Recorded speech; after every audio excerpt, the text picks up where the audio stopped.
Es necesario hacerlo para pasar del derrotismo a la fe, como Simón, que aún habiendo trabajado en vano toda la noche, afirmó: si tú los dices, echaré las redes. Pero para confiar cada día en el Señor y en su palabra, no son suficientes las palabras, se necesita mucha oración. Yo quisiera aquí hacer una pregunta, pero cada uno se la responde adentro. ¿Cómo rezo yo? ¿Como un loro, bla, bla, bla, bla, bla? ¿O durmiendo la siesta delante del sagrario? Porque no sé cómo hablar con el Señor. ¿Rezo? ¿Cómo rezo? Solo en la adoración, solo ante el Señor se recuperan el gusto y la pasión por la evangelización. Y curiosamente, la oración de adoración la hemos perdido. La hemos perdido. Y todos, sacerdotes, obispos, consagradas, consagrados, laicos, tienen que recuperarla. Es estar en silencio delante del Señor. La Madre Teresa, metida en tantas cosas de la vida, nunca dejó la adoración, aun en los momentos en que su fe tambaleaba y se preguntaba si era todo verdad o no. El momento de la oscuridad, que también lo pasó Teresita de Jesús. Entonces, en la oración se supera la tentación de llevar adelante una pastoral de la nostalgia y de los lamentos. En un convento había una monja, histórico es esto, que se lamentaba de todo. Y no sé qué nombre tenía, pero las monjas le cambiaron el nombre y la llamaban Sor Lamentela. ¿Cuántas veces nuestras impotencias, nuestras desilusiones, las transformamos en lamentela? Y dejando esas lamentelas, se toma otra vez la fuerza para navegar mar adentro, sin ideologías, sin mundanidad, la mundanidad espiritual que se nos mete y de la cual se engendra el clericalismo. Clericalismo no solo de los curas, los laicos clericalizados son peor que los curas. Ese clericalismo que nos arruina y que, como decía un gran maestro espiritual, esa mundanidad espiritual que provoca el clericalismo es uno de los males más graves que puede suceder a la Iglesia. Superar esas dificultades sin ideologías, sin mundanidad, animados por un único deseo, que el Evangelio llegue a todos.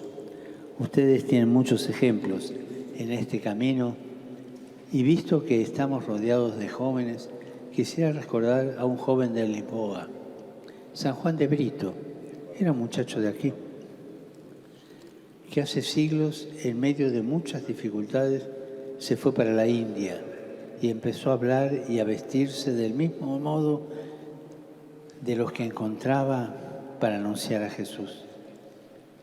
También nosotros estamos llamados a sumergir nuestras redes en el tiempo en que vivimos, a dialogar con todos, a hacer comprensible el Evangelio, aun cuando para hacerlo podamos correr el riesgo de alguna tormenta. Como los jóvenes que vienen aquí de todo el mundo para desafiar las olas gigantes, también nosotros vayamos mar adentro sin miedo. No tengamos miedo de afrontar el mar abierto, porque en medio de la tormenta y de los vientos contrarios Jesús viene. Y viene a nuestro encuentro y nos dice: tranquilízate, soy yo, no tengas miedo. ¿Cuántas veces hemos tenido esa experiencia? Cada uno se contesta adentro. Y si no la hemos tenido es porque algo falló durante la tormenta. Una segunda decisión es llevar adelante juntos la pastoral, todos juntos. En el texto Jesús confía a Pedro la tarea de navegar mar adentro, pero después habla en plural, diciendo: echen las redes. Pedro guía la barca, pero en la barca están todos. Y todos están llamados a echar las redes, todos. Y cuando recogen una gran cantidad de peces, no creen que pudieran hacerlo solos. No administran el don como posesión y propiedad privada, sino que, dice el Evangelio, hicieron señas a los compañeros de la otra barca para que fueran a ayudarlos. Y así llenaron 2 barcas de peces. Uno significa soledad, cerrazón, pretensión de autosuficiencia. 2 significa relación. La Iglesia es sinodal, es comunión, es ayuda recíproca, es camino común. A esto tiende el sínodo en curso, que tendrá su primer momento asambleario en el próximo mes de octubre. En la barca de la Iglesia tiene que haber lugar para todos. Todos los bautizados están llamados a subir en ella y a echar las redes, comprometiéndose personalmente en el anuncio del Evangelio. Y no olviden esta palabra, todos, todos, todos. A mí me toca mucho el corazón cuando tengo que decir, abrir perspectivas apostólicas, aquel paso del Evangelio en que no van a la fiesta de bodas del Hijo y está todo preparado. ¿Y qué dice el Señor de la fiesta? Que dice, vayan a los confines y traigan a todos, todos, todos, sanos, enfermos, chicos y grandes, buenos y pecadores, todos. Que la Iglesia no sea una aduana para seleccionar quienes entran, no, todos. Cada uno con su vida a cuesta, con sus pecados, pero como está delante de Dios, como está delante de la vida, todos, todos. No pongamos aduanas a la Iglesia, todos. Y es un gran desafío, especialmente en los contextos en que los sacerdotes y los consagrados están cansados porque mientras las exigencias pastorales aumentan, ellos son cada vez menos. Sin embargo, en esta situación podemos ver una ocasión para involucrar con impulso fraterno y sana creatividad pastoral a los laicos. Las redes de los primeros discípulos entonces se convierten en una imagen de la Iglesia que es una red de relaciones humanas, espirituales, pastorales. Si no hay diálogo, si no hay corresponsabilidad, si no hay participación, la Iglesia envejece. Entonces tenemos esos agentes de pastoral que parecen más bien patrones de estancia y no coordinadores de grupos de iglesia. Y la Iglesia envejece. Quisiera decirlo así, jamás un obispo sin su presbiterio y el pueblo de Dios, jamás un sacerdote sin sus compañeros, y todos unidos como Iglesia, sacerdotes, religiosas, religiosos y fieles laicos. Nunca sin los otros, nunca sin el mundo. Sin mundanidad, eso sí, pero no sin el mundo. Sin el espíritu del mundo, pero no sin el mundo.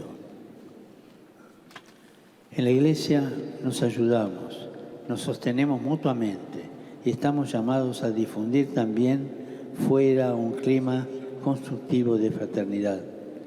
Por otra parte, San Pedro escribe que somos las piedras vivas empleadas para la construcción del edificio espiritual. Quisiera agregar, ustedes, fieles portugueses, son también una calzada. Son las piedras valiosas de ese suelo acogedor y resplandeciente sobre el cual el Evangelio necesita caminar. Ni una piedra puede faltar. De lo contrario, se nota inmediatamente. Y esta es la Iglesia. Esta es la Iglesia que con la ayuda de Dios estamos llamados a construir. Y por último, la tercera decisión, ser pescadores de hombres. No tengan miedo. Eso no es hacer proselitismo, es anunciar el Evangelio que provoca. En esta imagen tan linda de Jesús, ser pescadores de hombres. Jesús confía a los discípulos la misión de navegar en el mar del mundo. Con frecuencia el mar en la Escritura está asociado al lugar del mal y de las fuerzas desfavorables que los hombres no logran dominar. Por eso pescar personas y sacarlas del agua significa ayudarlas a salir del abismo donde se habían hundido, salvarlas del mal que amenaza con ahogarlas, resucitarlas en toda forma de muerte. Pero esto sin proselitismo, sino con amor. Y una de las señales de algunos movimientos eclesiales que están andando mal es el proselitismo. Cuando un movimiento eclesial, o una diócesis, o un obispo, un cura, o una monja, o un laico, hace proselitismo, eso no es cristiano. Cristiano es invitar, acoger, ayudar, pero sin proselitismo. El Evangelio, en efecto, es un anuncio de vida en el mar de la muerte. Es un anuncio de libertad en los torbellinos de la esclavitud. Es un anuncio de luz en el abismo de las tinieblas. Como afirma San Ambrosio, los instrumentos de la pesca apostólica son como las redes. En efecto, las redes no causan la muerte del que queda atrapado, sino que lo guardan con vida y lo sacan de los abismos de la luz. Hay muchos abismos en la sociedad hoy, y también aquí en Portugal, en todas partes. Tenemos la sensación de que falta entusiasmo, que falta la valentía de soñar, que falta la fuerza de afrontar los desafíos y la confianza del futuro. Y mientras tanto, navegamos en la incertidumbre, en la precariedad, sobre todo en la precariedad económica, en la pobreza de amistad social, en la falta de esperanza.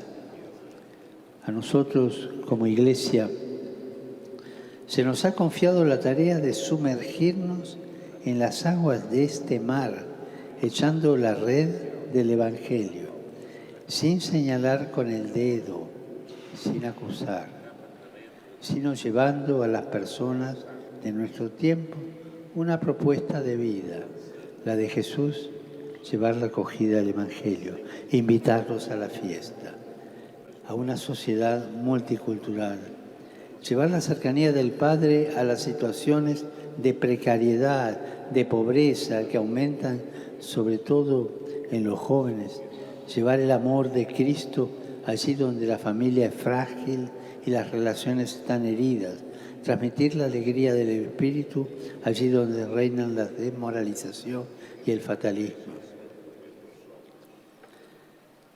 Uno de vuestros poetas escribió: para llegar al infinito, y creo que se puede llegar allí, es preciso que tengamos un puerto, uno solo, firme, y a partir de él a lo indefinido. Soñamos la Iglesia portuguesa como un puerto seguro para quienes afrontan las travesías, los naufragios y las tormentas de la vida. Queridos hermanos y hermanas, a todos, laicos, religiosos, religiosas, sacerdotes, obispos, a todos, no tengan miedo, echen las redes, no vivan acusando esto es pecado, hasta aquí no es pecado, vengan todos, después hablamos, pero que sientan primero la invitación de Jesús y después viene el arrepentimiento, después viene esa cercanía de Jesús. Por favor, no conviertan la Iglesia en una aduana. Acá se entra los justos, los que están bien casados, todo. Y afuera todos los demás. No, la Iglesia no es eso. Justos y pecadores, buenos y malos, todos. Y después que el Señor nos ayude a arreglar ese asunto. Pero todos. Les agradezco de corazón, hermanas y hermanos, esta escucha, que por ahí fue aburrida. Les agradezco todo lo que hacen, el ejemplo, sobre todo el ejemplo escondido y la constancia. Ese levantarse todos los días para empezar de nuevo o para continuar lo empezado. Como dicen ustedes, muy obrigado, porque lo que hacen